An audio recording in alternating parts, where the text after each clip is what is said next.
As thousands of undocumented immigrants continue to cross our borders, resources are being stretched. McAllen is in the center of the influx, and now leaders are asking the government to help with the extra costs. CBS 4's Maribel Gonzalez spoke to the mayor to see what he plans to do to alleviate the financial strain. We didn't ask for this, but we've had it brought upon us in a process that we don't have any control over. But what we can control is what happens in our city.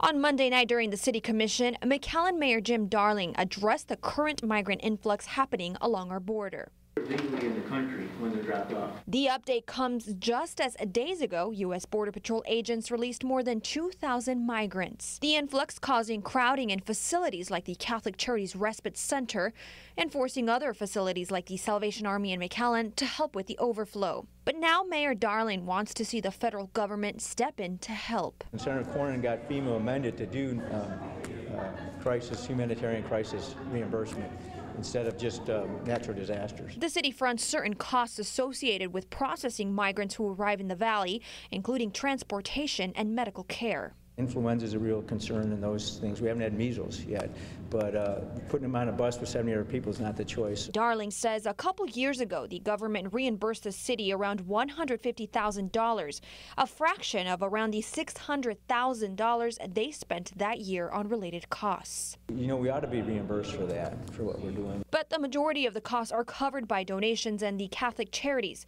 an organization facing its own challenges. In February, the City Commission voted to relocate the respite center within 90 days amid complaints from residents. The May deadline to do so is now quickly approaching. Darling says finding a new home for the center is a priority.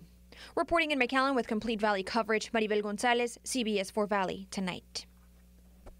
Mayor Darling says he will be calling White House officials tomorrow to update them on tonight's report.